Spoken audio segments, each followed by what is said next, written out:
Bonjour à tous. Bon, c'est bon. Alors, je vois qu'on a déjà un petit peu de monde connecté. Peut-être attendre encore 30 petites secondes le temps que d'autres personnes nous rejoignent. On sait que il faut ce quart d'heure de politesse français. On va attendre des petites minutes. En tout cas, merci à ceux qui sont déjà présents, très ponctuels. Bon courage, c'est la dernière demi-heure de concentration avant la pause déj. Ça va vous demander beaucoup d'efforts. Donc ça se connecte, ça nous rejoint encore. On va attendre une petite seconde et démarrer tranquillement sur ce premier format un peu inédit côté Google finalement sur des logiciels, sur du software, sur du SaaS. Presque la main pour être notre déclencheur. Eh ben écoute, c'est parti. Ça aussi, ça prend on va démarrer tranquillement. Donc merci en tout cas d'être connecté aujourd'hui. Merci de vous joindre à nous. Comme je disais, c'est un format un peu inédit avec Google, puisqu'on est ici pour vous donner des billes pour venir optimiser votre ROI digital, mais il y a des outils software finalement qui soient complémentaires d'une stratégie Google Ads. Donc un peu inédit, de mon côté, je suis Étienne, je suis le cofondateur de Circla, qui est un cabinet de conseil en solutions logicielles. On s'est lancé récemment et on est ici pour parler d'un sujet précis qui va être le CRO, le Conversion Rate Optimization. Et pour tous ceux qui s'attendaient à voir Gaïa, et bien écoutez, non, finalement, Eric Simon. Désolé. Bonjour Étienne. Enchanté, ouais, moi je m'appelle Simon. Écoute, j'ai le même rôle que Gaïa. Je suis conversion optimisation spécialiste chez Google France. On salue Gaïa, bien évidemment, qui ne pouvait pas être là aujourd'hui. Et qui n'avait pas passé la main, pas passé le relais. Désolé pour celles et ceux qui sont déçus de ne pas l'avoir et qui la connaissaient. Aujourd'hui, ce sera moi. J'espère que ça se passera bien. Pas de pression. Je suis pas juste après la star du CRO français. C'est ça. C'est un peu difficile pour moi. Beaucoup de stress, mais ça va bien se passer. On va avancer dessus, ça va bien se passer. En tout cas, merci de nous recevoir. Simon, on adore ce pilotement et le Google. À l'agenda aujourd'hui, pas mal d'éléments finalement. On aura donc la vision de Google dans un premier temps sur cet aspect CRO. Ensuite, on aura un moment sur comment choisir le bon outil CRO en fonction de ses besoins. Ensuite, deux interventions majeures de deux acteurs CRO du marché, de gros acteurs qui viendront nous parler de cas clients qui, j'espère, vous inspireront. Q&A, conclusion, des questions qu'on va prendre si on a du temps, tout ça en une demi-heure. Et bien sûr, l'objectif, c'est d'être le plus interactif possible. Donc, n'hésitez pas, vous avez un petit onglet questions qui se trouve en bas à droite. Vous pouvez poser vos questions tout au long de la discussion. Tanguy, en régie, sera là pour y répondre et on en prendra certainement Q&A à la fin. Également, vous avez un chat pour interagir à tout moment. Donc, c'est très détendu. On cherche un maximum d'interaction aujourd'hui. Écoute, Simon, je te laisse peut-être la parole pour commencer, définir un peu ce qu'est le CRO. Avec plaisir. Déjà, première chose, ça peut paraître un peu bateau, mais on parle bien de conversion rate optimisation, et pas de chief revenue officer, comme on peut parfois le prendre. Il y aura une petite conclusion. Le conversion rate optimisation, qu'est-ce que c'est? C'est, il faut le voir comme une méthodologie, véritablement, qui un processus d'amélioration vise à augmenter le pourcentage d'utilisateurs d'un site web, d'une application, peu importe, qui vont exécuter une action spécifique. Cette action, qu'on appelle une conversion, ça peut être plein de choses. Évidemment, ça peut être une vente, ça peut être une transaction classique. Mais ça peut être également, je sais pas, remplir un formulaire, télécharger un PDF, s'inscrire à une newsletter, ça peut être plein de choses. Le CRO, alors, la méthodologie la plus reconnue, classique, peut-être efficace, c'est de faire de la test. On en parlera tout à l'heure et c'est évidemment quelque chose qu'il faut faire. Mais c'est pas que ça. Ça peut être un petit peu réducteur de limiter le CRO à une stratégie de test, finalement. Il faut encore une fois vraiment le concevoir comme une méthodologie, comme un mindset à adopter par une organisation tout entière.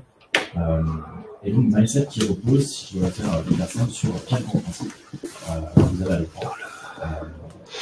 Il ne s'agit pas juste de la tests. Ces grands principes du CRO, vous les avez à l'écran. Je l'ai déjà dit. Le premier, le plus important de tous, c'est qu'est-ce que c'est que l'user centricity? Je pense que vous allez nouveau à connaître un petit peu ce principe-là. C'est s'assurer qu'on connaît ses utilisateurs de manière à comprendre le plus pertinemment possible les problèmes, les pain points de ces consommateurs, de ces prospects. Il faut donc se baser sur ces pain points de manière à construire sa roadmap d'optimisation, qu'il s'agisse de l'AB test, d'implémentation, et de manière à s'assurer qu'on apporte véritablement de la valeur à ces utilisateurs-là. Première chose, assurez-vous de bien connaître vos utilisateurs. Deuxième grand principe, c'est l'itération. Il faut toujours tester, et sans cesse tester. Tout ce qui peut avoir un doit être testé lorsqu'on est responsable justement d'un produit, par exemple, d'un site web, d'une application, encore une fois. Il est donc fondamental de trouver les bons critères pour prioriser justement ces hypothèses de test, ces hypothèses d'optimisation et les tester rapidement. J'insiste sur le rapidement, j'y reviendrai juste après. Il faut vraiment concevoir le CRO comme une méthodologie de test and learn permanente. Troisième principe, j'en ai déjà parlé juste avant, c'est le fait que ça doit être perçu comme une méthodologie, comme un mindset. C'est un mindset partagé par l'ensemble de l'organisation. Pourquoi ? Parce que on a bien souvent en fait des équipes CRO qui sont évidemment dédiées à ce sujet-là et qui vont un petit peu réfléchir en chambre et qui vont forcément regarder un petit peu dans la même direction, avoir les mêmes biais. C'est pas suffisant. Si on veut s'assurer d'avoir une vision holistique de la chose et des pain points de ses clients, il faut s'assurer que l'ensemble de l'organisation est mêlé à cette réflexion CRO. Donc, pourquoi ? Parce qu'en fait, on a chaque département qui possède une vision différente de ses utilisateurs, de son business. Et c'est uniquement en combinant tous ces insights qu'une organisation peut avoir une vision 360 de l'expérience client et donc de ses pain points. Donc, hyper important vraiment d'avoir une méthodologie la plus holistique et qui embarque le plus grand nombre de personnes en interne. Deuxième point, enfin toujours sur cette partie de méthodologie, juste très rapidement là-dessus aussi, il est important d'être agile.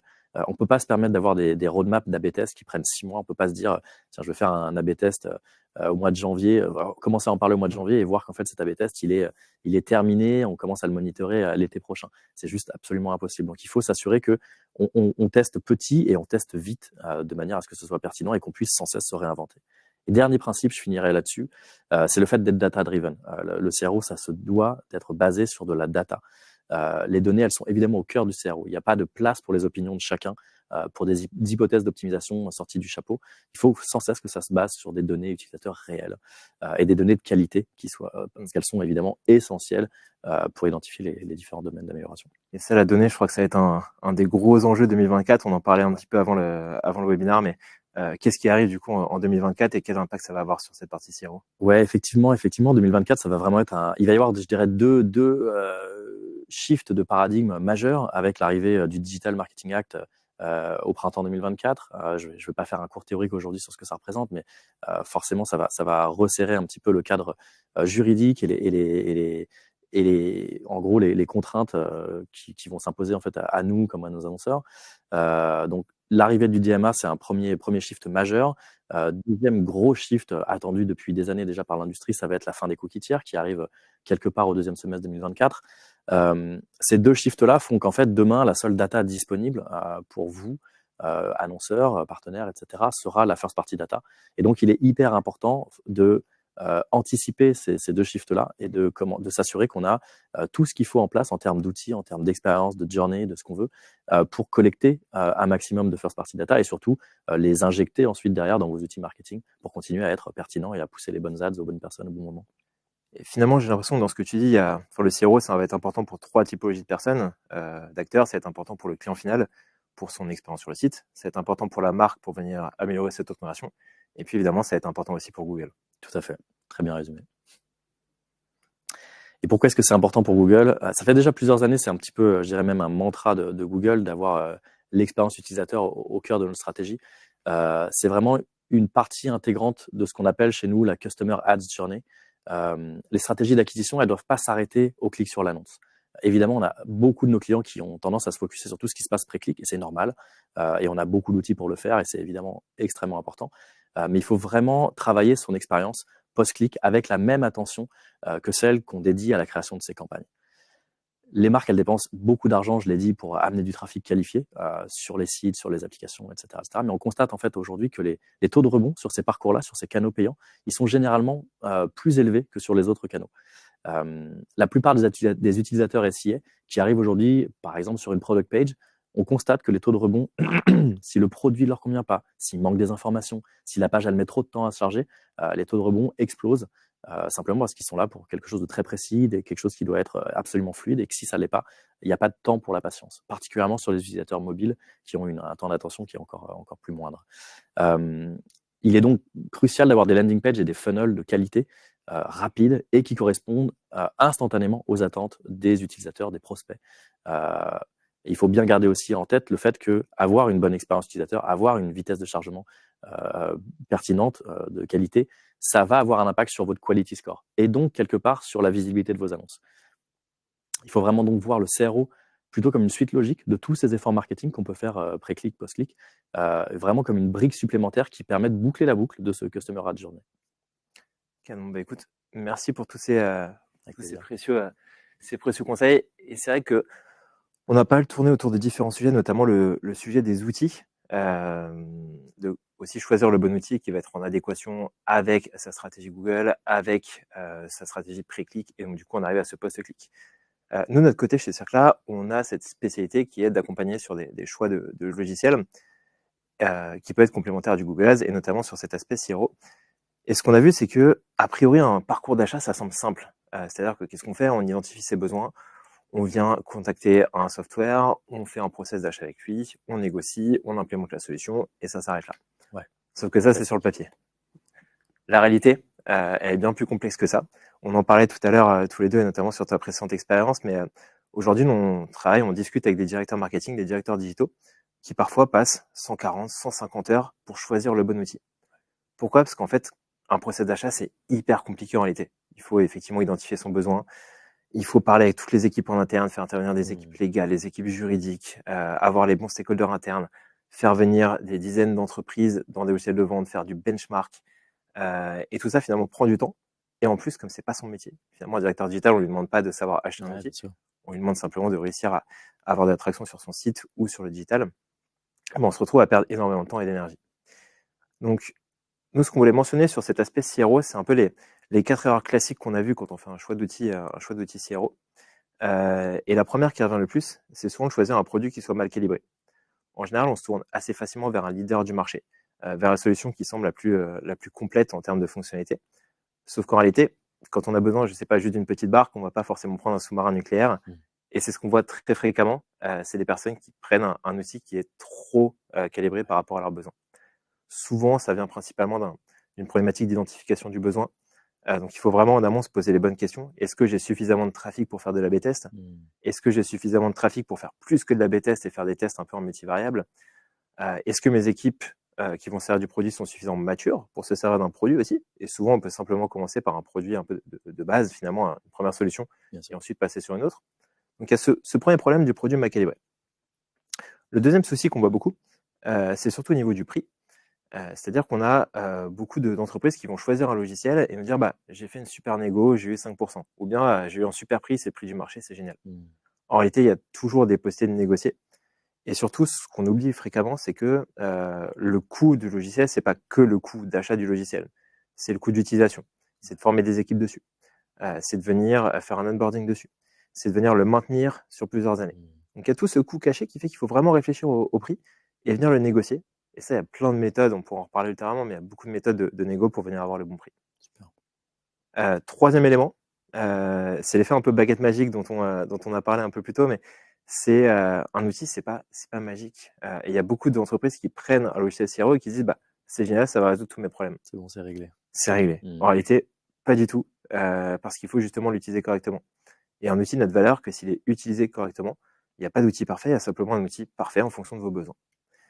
Et le dernier point, finalement, c'est de ne pas être accompagné. C'est une erreur assez fréquente. C'est-à-dire qu'on se dit, bah, je connais le milieu, je peux acheter moi-même. En réalité, non. Vous êtes face à un vendeur, mettez un acheteur. Prenez un acheteur avec vous. Que ce soit quelqu'un en interne, que ce soit un cabinet spécialisé, mais quelqu'un qui connaît les solutions du marché. Quelqu'un qui sait négocier, quelqu'un qui a déjà vu vos use cases et qui peut aussi vous challenger, vous dire, bah, celui-ci, c'est peut-être pas le bon pour vous. Donc voilà. Un petit bilan des 4 erreurs qu'on voit sur une partie CRO pour choisir un outil. Intéressant. Et qui peuvent vraiment vous sauver pas mal de temps. Et en parlant d'outils, alors il y en a des centaines sur le marché du CRO, du Conversion Rate Optimization. Aujourd'hui, on a 2 acteurs qu'on voulait faire intervenir aujourd'hui qui ont des super cas clients dont on voulait vous parler. 2 acteurs parmi d'autres, mais dont on a trouvé pertinent et qui pourraient vous inspirer aujourd'hui. Le premier étant DataYads, et cette fois-ci, je vais accueillir Thibaut pour nous en dire plus sur DataYads. Thibaut, je ne sais pas si tu nous entends, mais je crois que vous aviez un super cas, notamment avec le groupe SEB, que vous vouliez partager. Donc on va te donner la parole. Alors ceux qui ne connaissent pas DataYads, ça arrive en fanfare et ils seront là pour parler du coup du groupe SEB. Bonjour Thibaut, je ne sais pas si tu nous entends. Bonjour Étienne, merci beaucoup. Bonjour Simon. Ah, Thibaut, est-ce que tu nous entends? Oui, je vous entends. Ok, super. Bonjour à tous. Je suis Thibaut de Broissia, donc je suis l'un des Est-ce que cofondateurs dans de le la chat, vous Tech. entendez bien Thibaut? Ok, j'ai l'impression qu'on m'entend, c'est super. Je suis Thibaut de Broissia, l'un des cofondateurs d'Atayad. Tout d'abord, je vais vous dire quelques mots sur l'entreprise d'Atayad pour ceux qui ne nous connaissent pas. Nous sommes une entreprise française, nous sommes basés à Paris. Nous travaillons aujourd'hui avec plus de 45 clients, donc Galeries Lafayette, Rakuten, Decathlon et Conforama. Notre technologie est déployée dans plus de 15 pays, en Europe, en Amérique du Nord et en Asie. Et DataYads est notamment partenaire Conversion Optimization certifié par Google. Alors, concrètement, qu'est-ce que nous faisons chez DataYads Nous sommes la première technologie européenne à faire de la post-click experience. Nous générons des landing pages nativement connectés aux plateformes d'acquisition. Notre mission, elle est toute simple, c'est d'aider les marques en fait à proposer pour chaque visiteur cliquant sur une publicité, la meilleure page d'atterrissage afin de baisser le bounce rate et d'augmenter le ROI des campagnes publicitaires. Et ça sans toucher aux publicités, sans toucher au CMS du site, mais en générant des landing pages plus efficaces. Et ça, du coup, c'est ce que vous avez mis en place avec le groupe Seb. Ouais, exactement. Alors, je vais déjà parler du problème qu'on corrige, mais en effet, le problème qu'on a corrigé pour le groupe Seb et qu'on a corrigé pour d'autres marques, c'est en fait ce que la data nous dit, c'est qu'aujourd'hui, il y a 7 utilisateurs sur 10 qui cliquent sur une publicité Product Listing Ads, par exemple Google Shopping, qui soit arrêtent leur navigation à leur arrivée sur la page produit, soit reviennent sur la plateforme d'origine, par exemple Google, pour cliquer sur un autre produit qui peut les emmener pour cliquer sur une autre publicité qui peut les emmener vers un autre produit qui sera vendu potentiellement par un autre marchand. Alors 70% de taux de rebond, c'est évidemment pas idéal en termes d'expérience client pour vos visiteurs, et bien sûr c'est pas idéal en termes de ROI, et c'est vraiment ce problème qu'on corrige chez DataYads et qu'on a corrigé notamment chez le groupe Seb. Et 70%, c'est assez énorme. Est-ce que tu peux nous en dire plus sur le groupe Seb, du coup? Ouais, bien sûr. Donc notre collaboration avec le groupe Seb, elle a au départ commencé avec la marque Reventa. Ce qu'il faut comprendre, c'est que les enjeux du groupe Seb, en termes d'accueil des visiteurs, c'est des challenges communs à la plupart des e-commerçants. D'abord, le groupe Seb observe en fait un taux de rebond sur ses fiches produits qui est important. Et c'est un enjeu majeur en termes de recherche de performance parce que 100% du trafic Google Shopping arrive sur des pages produits. Et donc, une partie de l'investissement publicitaire, d'une certaine manière, avec ce taux de rebond, en fait, n'est pas effectif et n'est pas utilisé. Ensuite, la grande majorité du trafic Google Shopping, elle est faite aujourd'hui sur le mobile. Alors pourtant, c'est le device sur lequel le taux de conversion est moins bon. Il est forcément moins bon que sur un desktop. Tous les e-commerçants souhaitent devenir mobile first, mais c'est souvent un très gros chantier à mettre en place. Alors c'est vrai qu'avec une solution comme DataYads, on permet en fait justement d'accueillir ce trafic mobile sur des landing pages qui vont être dédiés au mobile et qui vont pouvoir être mises en place très facilement sans intervention de l'IT. Ensuite, on connaît tous l'importance du temps de chargement et de la performance technique. Si vous demandez à votre IT d'optimiser les Core Web Vitals de tout le site, on sait que c'est un très gros chantier. Mais le fait de le faire que sur un seul template de page, sur un scope isolé qui sont les pages d'arrivée des gens qui ont cliqué sur une publicité, c'est un chantier qui est plus facile. Et avec une technologie de post-click expérience comme DataYads, c'est quelque chose qu'on peut faire sur l'étagère. Et enfin, le dernier élément intéressant que je voulais souligner ici, par rapport au groupe Seb, c'est qu'en fait, c'est la saisonnalité des produits. En fait, la saisonnalité des produits, aujourd'hui, elle est bien traitée côté ad-centrique. L'algorithme de Google capture bien cette saisonnalité quand quelqu'un fait sa recherche. Mais en revanche, c'est moins bien traité côté site-centrique. C'est vrai que les recommandations ne sont pas toujours personnalisées en fonction des saisons. Et donc, si on utilise une page produit classique comme landing page, on va souvent en fait avoir un merchandising statique qui ne met pas forcément en avant la gamme de produits qui va être adaptée à la saison. Alors, je vais vous montrer. Du coup, ouais, concrètement, qu'est-ce que vous avez mis en place exactement? Voici donc l'illustration en fait de ce qu'on a mis en place pour le groupe Seb. En fait, avant le déploiement de DataYads, quand un utilisateur clique sur une publicité shopping, en fait, il est redirigé sur la page produit, la page que vous voyez à droite de l'écran, qui présente essentiellement le produit sur lequel la personne a cliqué. On voit que l'essentiel de l'écran est pris par un seul produit. Pourtant, il y a de nombreuses requêtes tapées par les internautes qui sont génériques. Il y a des utilisateurs qui vont taper, par exemple, aspirateur sans fil et pas forcément le modèle du produit. C'est-à-dire qu'il y a de nombreux visiteurs qui ne sont pas encore certains du modèle de produit qu'ils souhaitent acheter. Et donc, ce qu'on a fait concrètement avec le groupe SEB et ce qu'on fait avec nos clients, en gros, c'est de permettre de créer des UX de fiches produits alternatives. Avec, par exemple, c'est ce que vous voyez au milieu, une UX qui va mettre en avant beaucoup plus d'alternatives de produits similaires, une UX qui va beaucoup plus mettre l'accent sur les aspects techniques d'un produit pour des produits techniques, une UX qui va tester plusieurs merchandising en fonction des saisons. Ensuite, parce qu'on n'achète pas de la même façon, je sais pas, un aspirateur autonome à plusieurs centaines d'euros et un accessoire pour sèche-cheveux, en fait, on va tester pour chaque produit, pour chaque publicité produit, la performance de l'ensemble des templates de pages produits différents générés par Data Ads. Et ensuite, la technologie va automatiquement associer à chaque publicité, en fait, le template de la page d'atterrissage qui va apporter le plus de ROI. Et donc, les pages Data Ads, en fait, elles sont servies sur le domaine du site du client. Donc là, en l'occurrence, elles sont servies chez Roventa, ça génère de la donnée first party et ça reprend bien sûr la charte graphique du site. C'est donc complètement transparent pour le visiteur. Les pages Data Ads ne sont visibles que via un clic sur une publicité et ça remplace bien sûr pas la fiche produit qui, elle, est visible pour tous les autres leviers, notamment le SEO. Et si en effet on parle de performance… Je crois que vous avez eu des super résultats. Ouais, exactement. Et en fait, on est capable de mesurer ces résultats par le fait qu'en fait notre solution elle intègre nativement en fait une fonctionnalité d'A/B test qui va permettre en fait de tester en permanence pour chaque produit la page produit originale plus des landing pages Data Ads et évidemment si les landing pages Data Ads sont plus efficaces, le trafic sera redirigé vers la landing page qui sera le plus efficace. Et en termes de performance, c'est vrai que c'est un levier qui est extrêmement rentable. Chez Roventa, on a permis par exemple d'améliorer le taux de rebond de 34%. Notamment par un temps de chargement qui est optimisé, par le fait que les pages étaient mobile first et qu'elles ont pu être déployées via Data Ads et pas via le CMS, et donc elles étaient beaucoup plus rapides en termes de chargement. Comme il y a plus de visiteurs qui rentrent, en fait, mécaniquement, ça augmente le nombre de gens qui ont cliqué sur une publicité, qui vont voir beaucoup de pages vues, et donc ça augmente le taux de conversion, et on a pu améliorer de 42% de taux de conversion.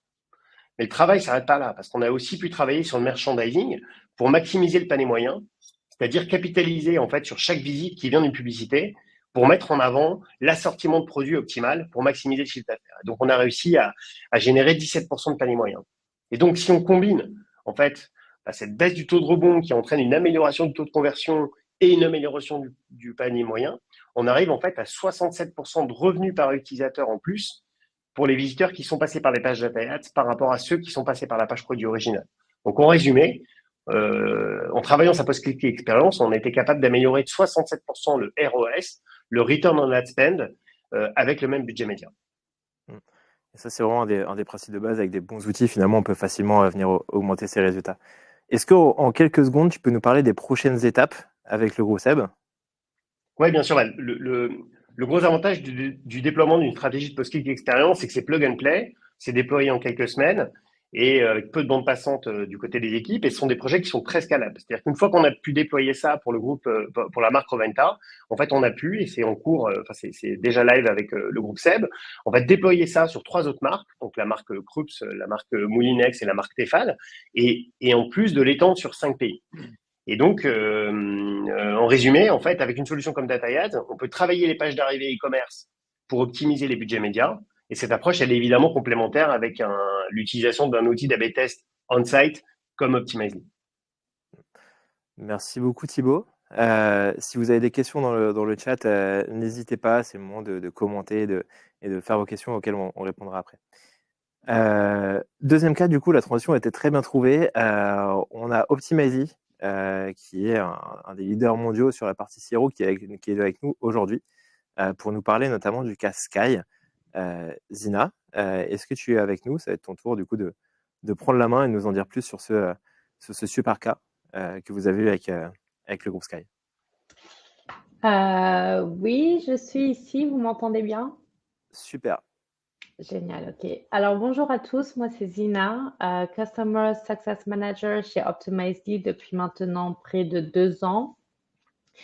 Alors, pour Optimizely, en quelques mots, c'est le leader mondial en marketing et en expérience client. On a plus de 10 000 clients et nous sommes répartis partout dans le monde.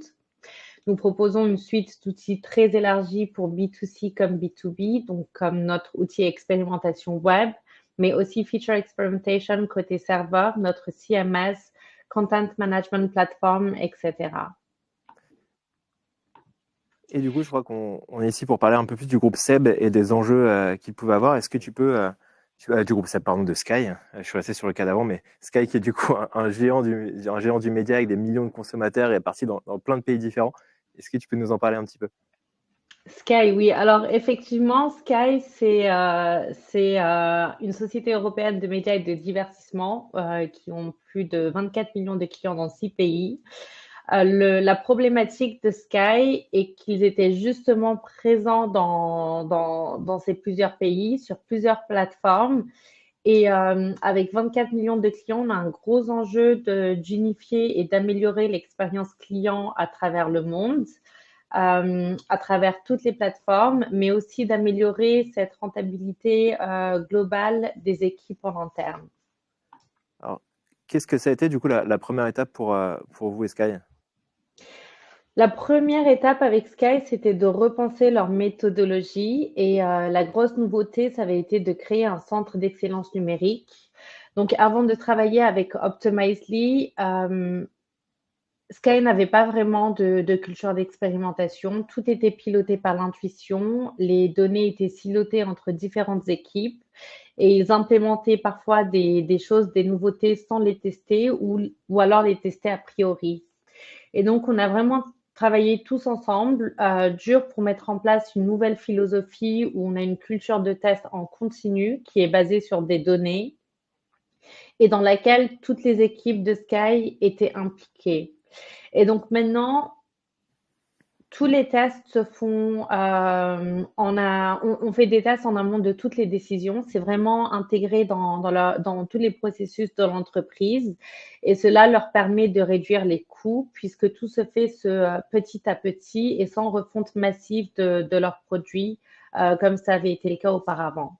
Et donc, on a vraiment toutes les équipes chez Sky maintenant qui travaillent ensemble sur l'expérimentation. On a par exemple l'équipe financière qui est impliquée maintenant et qui ont mis en place de nouvelles méthodes de prévision financière grâce à l'expérimentation. Ça rejoint pas mal finalement ce que disait Simon en introduction, c'est que tout doit se faire de manière itérative et avec des équipes qui travaillent ensemble de manière coordonnée. Est-ce que tu peux nous donner un exemple de ce que vous avez fait concrètement avec Sky? Concrètement, un des problèmes majeurs qui avait été identifié chez Sky était côté service client. Donc, le service client représentait un coût considérable pour Sky. D'un côté, on avait des équipes support qui étaient surchargées d'appels clients et souvent avec des questions très simples. Et de l'autre côté, on avait des clients qui étaient très insatisfaits de devoir toujours appeler le service support à chaque question parce qu'ils ne trouvaient pas leur réponse en ligne. Donc, l'objectif de Sky, ça a été de trouver un moyen de réduire au maximum la pression sur leur service client sans forcément faire de changements massifs ni hyper coûteux. Et donc, dans le respect de la méthodologie de test que l'on vient d'aborder, les équipes digitales se sont penchées sur l'expérience client sur leur site web et ils ont travaillé avec le service client. Ils les ont impliqués dans ce processus afin de comprendre d'où venaient les appels, quelles étaient les problématiques qui revenaient souvent et comment est-ce qu'on pouvait les traiter facilement. Donc, suite à cette collecte d'informations, on est venu retravailler le centre d'aide sur leur site internet et on a vraiment encouragé le client à s'auto-assister. Ils ont fait plusieurs tests. Donc, par exemple, on a celui qui vous est présenté ici. Vous voyez à gauche la version initiale avec juste un lien vers le centre d'appel. Et à droite, on a la version test. On a voulu guider le client plus clairement en ajoutant des liens qui étaient pertinents en fonction de leurs besoins et des problématiques récurrentes. Donc, non seulement ça a permis à Sky de réduire les coûts vers les centres d'appel de manière significative, mais ça a aussi vraiment aidé à améliorer l'expérience client, puisqu'un centre d'appel n'est pas ouvert 24 heures sur 24, alors que des clients peuvent consulter le site web à tout moment et donc s'auto-assister à tout moment. Et ça, c'était vraiment une avancée considérable pour la satisfaction client. C'est marrant parce que ça paraît hyper simple finalement ce que tu racontes. Et pourtant… Oui, effectivement, ça paraît être simple, mais le choix des liens qui étaient présentés en fonction des clients ou en fonction de leurs besoins, le fait de rajouter des call to action, tout ça, ça provient vraiment d'une étude à la fois quantitative et qualitative de ces clients. Et ça avait été fait donc en collaboration avec les équipes support et digital. Cette phase demande du temps et de l'effort, mais c'est vraiment ce travail en amont qui a permis à Sky de traiter les bonnes problématiques et d'économiser, comme on peut le voir ici, plus d'1 million d'euros dans les coûts annuels du centre d'appel. Euh, En d'autres chiffres, sur la période du test, on a eu plus de 900 000 appels économisés vers ces centres d'appel. Ça représente près de 18% d'appels en moins vers ces centres d'appel.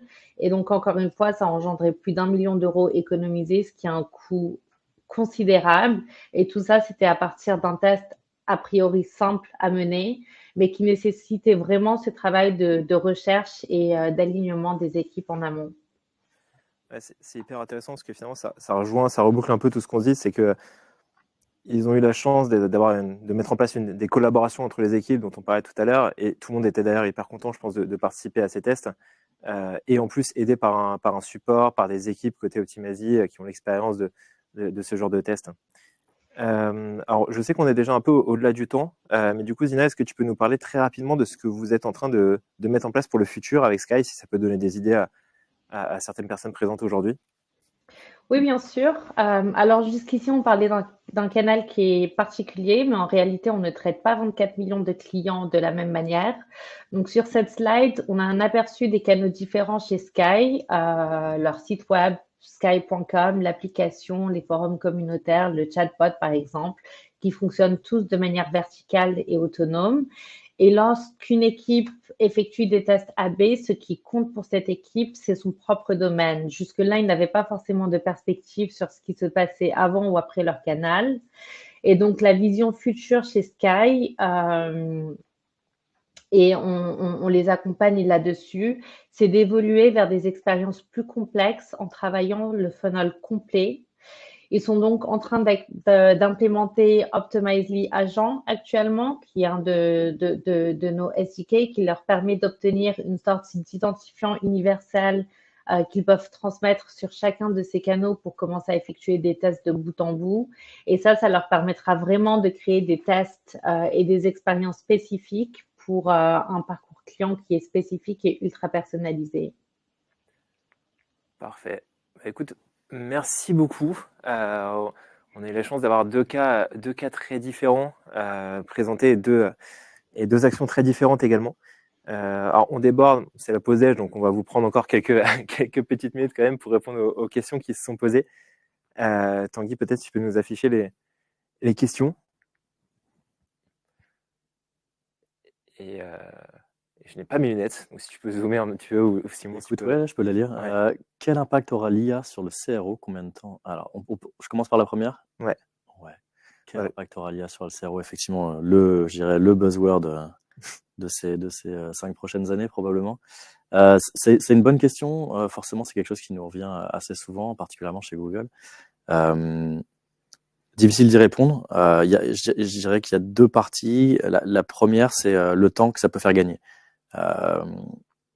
Aujourd'hui, grâce à l'IA, on a pas mal parlé tout à l'heure d'outils marketing et de tout ce qui se passe pré-clic, etc., etc. Demain, l'IA va permettre à des marketeurs, digital marketeurs, de modéliser, d'automatiser, de déléguer finalement à la machine toute une partie de leur job actuel. Et finalement, moi, ce qu'on voit comme opportunité, c'est justement du temps de gagner qu'on peut déporter, qu'on peut focuser sur des enjeux purement CRO qui, pour l'instant en tout cas, reposent encore nettement sur l'humain. Donc, premier impact de l'IA, c'est du temps de gagner dans d'autres parties, plus peut-être pré-click / advertisement / ce que vous voulez, qu'on peut donc dédier des ressources, du temps qu'on peut donc dédier à des enjeux vraiment purement CRO. Et le deuxième point, qui est quelque chose qui est vraiment naissant pour l'instant, c'est qu'il commence à y avoir sur le marché des solutions, des IA, qui vous proposent de faire des analyses de parcours. Aujourd'hui, c'est plutôt des analyses de templates, c'est-à-dire qu'on va donner une URL d'une landing page donnée, et l'IA va pouvoir runner en fait un audit comme ça, customer experience sur une URL donnée, avec des résultats qui pour l'instant sont quand même assez mainstream, des recos pardon qui sont assez mainstream. On n'est pas sur une qualité d'audit exceptionnelle, mais c'est naissant, ça arrive, et donc forcément, comme toutes les autres IA du marché, ça va s'améliorer et ça va devenir probablement très pertinent dans quelques mois, quelques années. J'imagine que plus on va avoir d'audits, du coup, plus l'IA va s'améliorer et plus les recommandations vont être pertinentes. Exactement. Après, toujours avec ce contrôle aussi, on voit beaucoup d'outils sortir de l'IA. C'est vrai qu'il faut toujours contrôler les recommandations, ne pas les appliquer forcément à la lettre, mais venir les re-challenger un petit peu avec les personnes qui vous accompagnent. Tout à fait.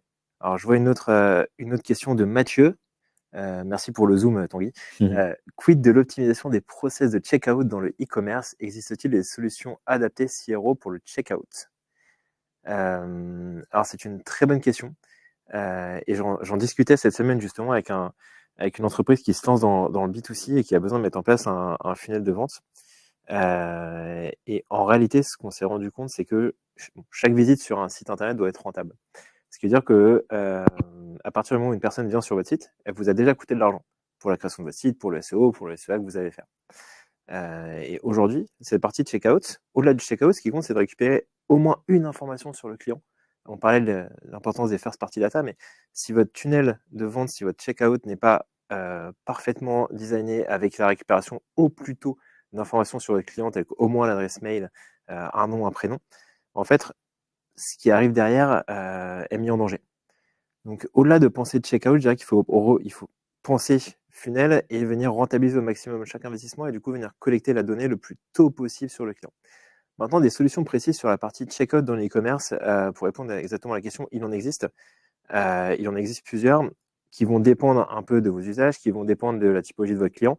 On va pas mettre la même solution pour un B2B qu'un B2C. On va pas mettre la même solution pour des produits à 5 € versus des produits à 2 ou 3 000 € qui vont nécessiter une complexité d'achat supplémentaire et un checkout beaucoup plus sécurisé. Donc, je vais faire une réponse un peu neutre, mais je dirais qu'en fait, ça dépend complètement de votre business, de votre besoin et de votre clientèle. Mais il en existe et on pourra reprendre la question littéralement et en discuter en off pour qu'on voit la solution. Pas de name dropping donc pendant cette pas de name dropping. Je ne veux ni me fâcher avec personne ni ni passer pour partisan. Un certain devoir de réserve forcément, mais effectivement, tu pourras reprendre cette question après avec plaisir. Est-ce qu'on a le temps peut-être pour une dernière question? Est-ce que les gens ont faim ou est-ce que les gens ont faim ou est-ce qu'on en prend une dernière? Écoutez, je peux prendre celle-ci. Ouais. Combien de temps doit-on se faire accompagner pour mettre en place de vraies campagnes d'A/B test?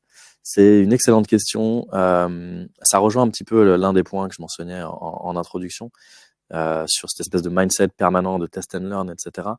On a effectivement, nous on le voit côté Google, moi je l'ai vu dans des rôles précédents côté annonceur, on a la sensation parfois quand on est côté annonceur que commander un audit ad hoc comme ça à un instant T, un snapshot finalement de son site, de son application, et obtenir du coup quelques dizaines de recommandations UX, WebPerf, bref ce qu'on veut, ça va faire le job. On va y dédier les 6-12 prochains mois de sa roadmap, on va corriger tout un tas de ces points-là, et on aura l'impression que le site, ça y est, il est nickel, il est parfait. Ça fonctionne pas comme ça ne doit pas fonctionner comme ça.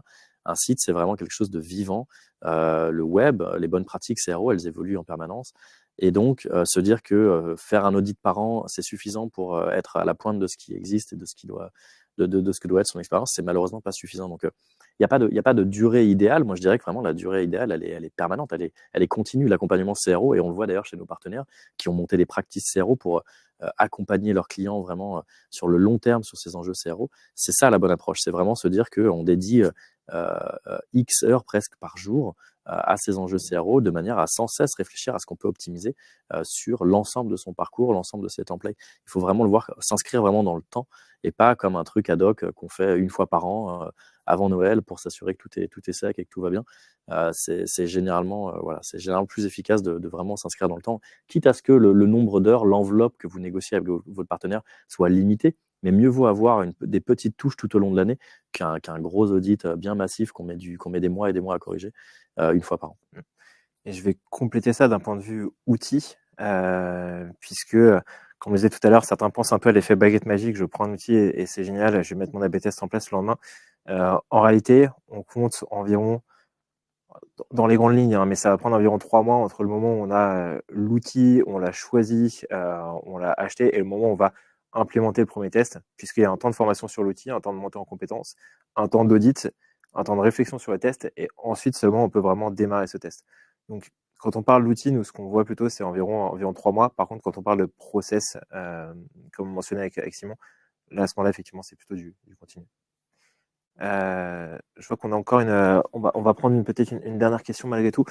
Existe-t-il des outils pour monitorer ces A/B tests de landing page champion vs challenger en interne et simplement? Très bonne question. Parce que oui, du coup, effectivement, il existe pas mal d'outils qui vont venir monitorer les landing pages. Alors, il y a certains outils qui sont complètement leaders du marché français, qu'on ne citera pas, mais que vous connaissez certainement. Il y a, On veut des noms. on veut des noms.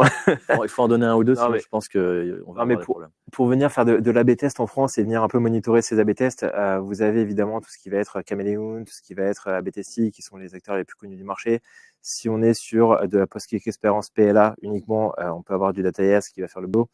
On a Optimizely qui vient de plus en plus sur le marché français, avec la présence notamment de Zina, et qui vient vous permettre justement de faire de l'A/B test de landing page, de venir personnaliser vos landing pages. Si on parle même B2B sur de la génération de leads, je crois qu'on avait quelques assurances qui étaient inscrites dans le webinaire d'aujourd'hui. Des outils de landing page comme du HubSpot par exemple peuvent aussi venir vous aider à faire de l'A/B test de landing page. Donc des outils, il y en a plein. Et ça revient sur la première question qui est en fait, aujourd'hui, quels sont vos enjeux? Quels sont les cas dans lesquels vous voulez utiliser ça? Quelle est votre technologie actuelle? Quel est votre tech stack? Et du coup, quel est l'outil qui va le plus facilement venir compléter ce stack technique? Et derrière, qui va utiliser la plateforme? Est-ce que ça va être, je vais caricaturer, mais est-ce que ça va être un stagiaire sur lequel on va mettre en projet pendant 3 mois? Et dans ce cas-là, il faut quelque chose d'hyper clé en main, d'hyper rapide, d'hyper simple. Ou est-ce que c'est un projet sur du long terme? Et dans ce cas-là, on peut prendre des outils plus structurants. Ouais, excellent point. Donc des outils, on en a plein. Malheureusement, encore répondre à la question comme ça sans avoir le contexte derrière, c'est compliqué, mais on en discutera. On fera un petit mail et on fera un petit audit justement de ce qui peut être la meilleure solution. Écoutez, je pense qu'on est bon pour aujourd'hui. Les ventres gargouillent en régie, donc il va être temps de mettre fin à ce webinaire. Merci en tout cas d'avoir été présent. Merci Simon pour tous ces insights. Merci à nos intervenants, Thibaut et Zina, pour leur use case très pertinent. On n'a pas pu répondre malheureusement à toutes les questions. On les traitera après sans aucun souci. Vous recevrez un email de toute manière avec le recording et certaines ressources qui vont venir vous aider à mettre des choses en place très rapidement. Et si vous avez d'autres questions qui vous viennent après le webinaire, n'hésitez pas, vous aurez nos emails pour qu'on puisse échanger sur tous ces sujets. Voilà. Merci à tous. Merci à tous. Et à très vite.